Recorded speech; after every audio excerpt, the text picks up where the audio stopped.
بسم الله الرحمن الرحيم السلام عليكم ورحمة الله وبركاته ملكستو أدوكتان با waxaan ahay maxamed axmed xaaji cagmadhige wariye Soomaaliyeed oo muddo dheer ku jiray arrimaha warbaahinta iyo wararka tibintooda hadday tahay Soomaaliya gudaheeda xilliyadii hore iyo intii dambe qurbaha waxa ii suurto gashay Allah awoodana uu ii suurto galiyay in aan tabiyo warar badan oo ku saabsan arrimaha Soomaaliya waxa gudaha ka dhacaya iyo Soomaalida qurbaha joogta intaba markii aan arkay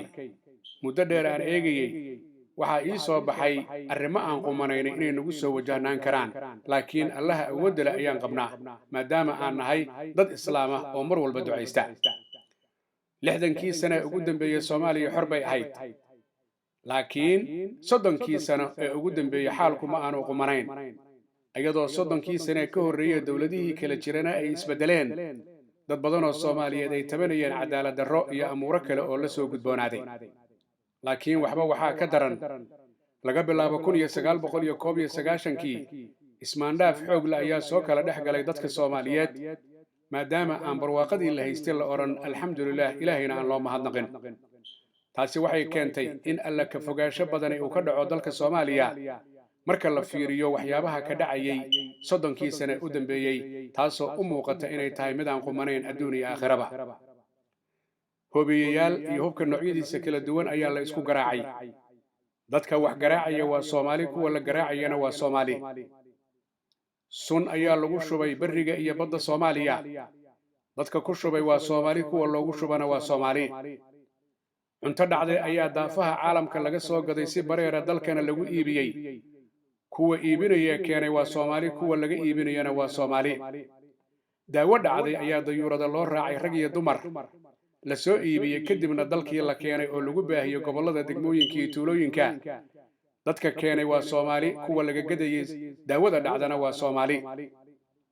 haddana dadkii wali waa nool yihiin oo in badan aan dhiman Allah awood leh ayaa wax dila waxna nooleeya dadka Soomaaliyeed ee dhibkaas geystay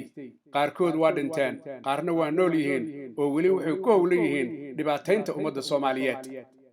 qoray la qaato oo qof lagu ridaa ma aha dhibaatayn laakiin siyaabo kala duwan ayaa ummadda loo dhibaateeyaa cadaalad darradii waa joogto dulmiguna waa joogto kama daalaan kuwa dulmiga sameeya kuwa cadaalad darrada sameeyana kama daalaan shahaado suur badan ayaa jira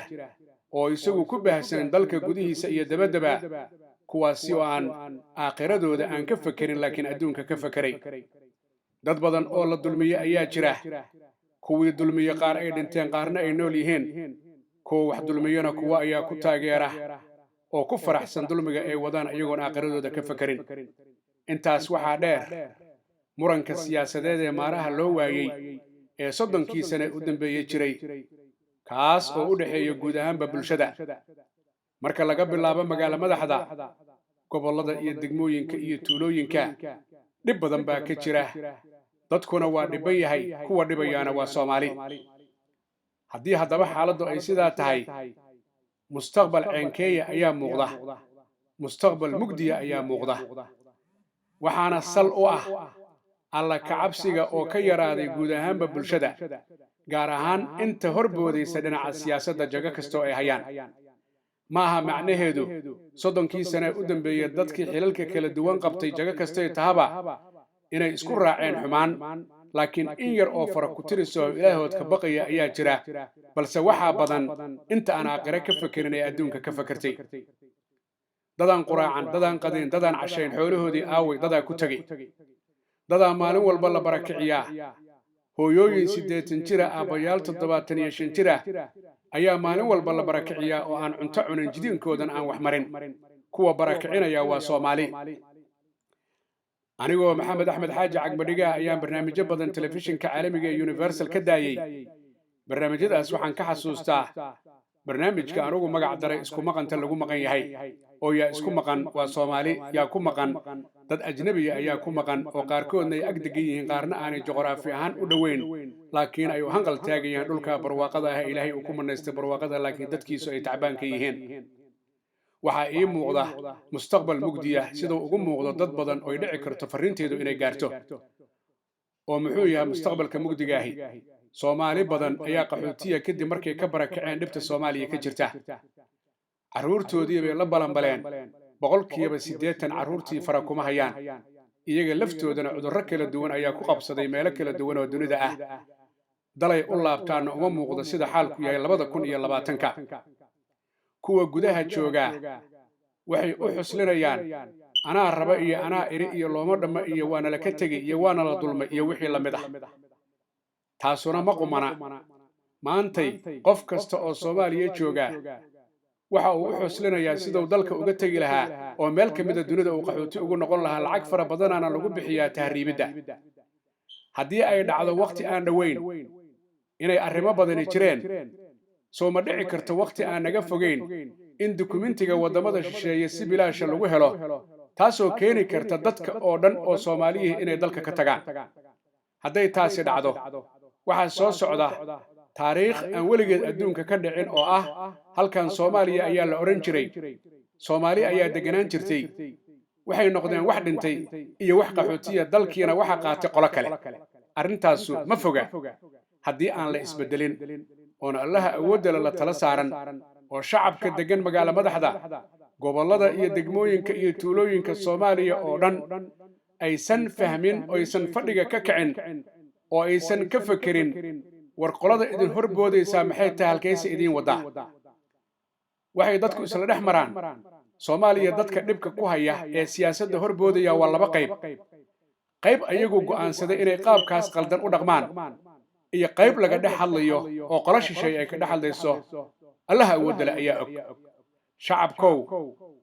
isbadbaadiya oo aan isbadbaadino haddii kale waxaa dhici karta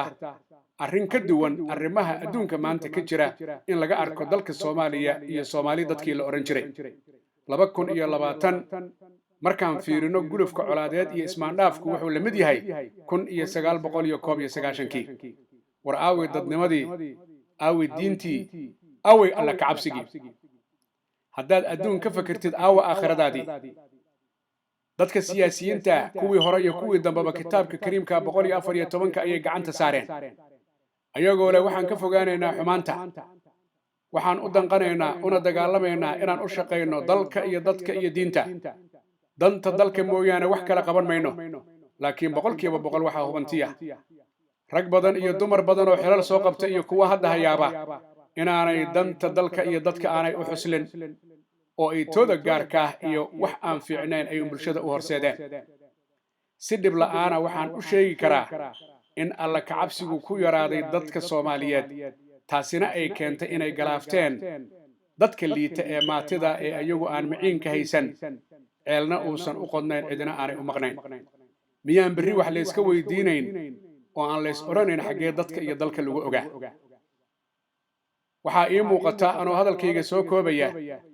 siyaasi kasta markuu hadlayo 30 sano u dambeysay khudbadiisa bisinka ayuu ku bilaabaa iyo salliga nabiga calayhi salaatu wasalaam. kadibna wuxuu sheegaa midnimada iyo Soomaalinimada, laakiin